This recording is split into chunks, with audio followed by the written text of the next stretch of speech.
guys, nagsigang ako ng pata. So, ayan, pinapalambutan pa natin. So, pinakulo ko to ng unang kulo. Tinapon ko yung pinagkuluan. Tapos, saka ko siya hinugasan. And then, ayan, sinabawan ng panibago. So, ayan, para maputi yung sabaw, wala na siyang dumi. So, palalambutin natin mabuti to guys. Ayan, tigas pa siya. Ayan, lagyan ko lang muna ng sibuyas, kamatis, tsaka konting asin. Mamaya natin titimplahan pag malambot na siya talaga. So, ayan guys, nilagay ko na yung ating labanos. So, walang gabi tong sinigang ko ngayon. So, labanos at pechay yung ating gulay. Hindi ako nakabili ng gabi dahil sobrang lamig. Hindi ko kinayang lumabas guys. Lalabasan na akong 6 degrees ngayon dito. So, yan.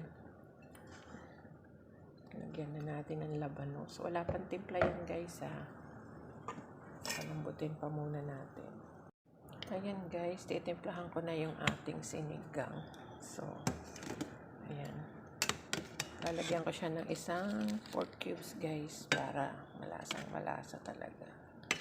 Then, lagyan natin ng patis.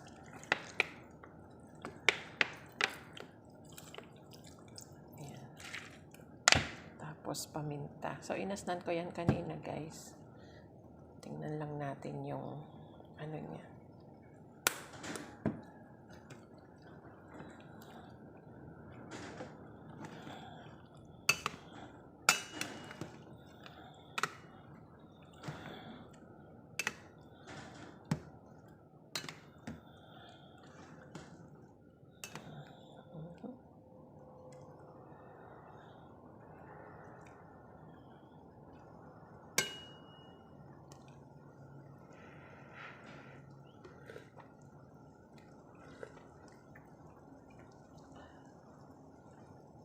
So, mataba pa siya guys. Hindi ko pa ito lagyan ng paasim ha.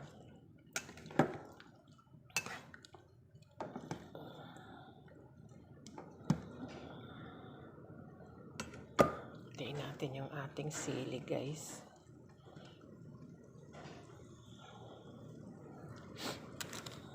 Ito, 22 grams.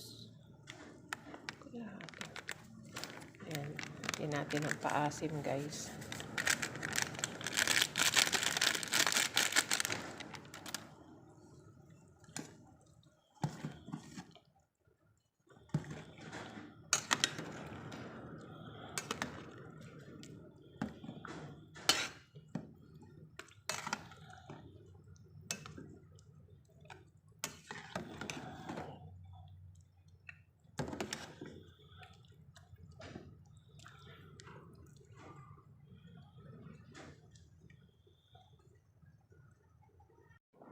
So, yan guys. Lagyan ko na ng pecha yung ating sinigang.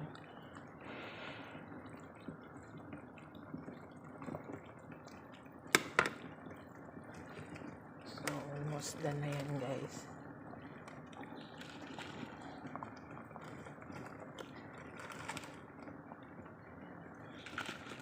Si pecha yan nilagay ko guys. Ayan, wala akong kangkong. Pwede naman yan.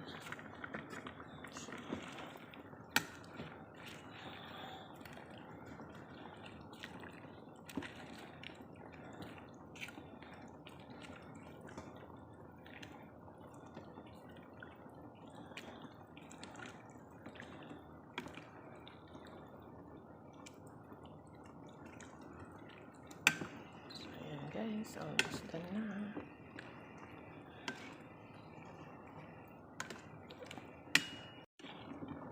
Guys, ito na yung ating sinigang na pata. Ayan. Okay na siya guys. Pakalambot. Durog sa lambot.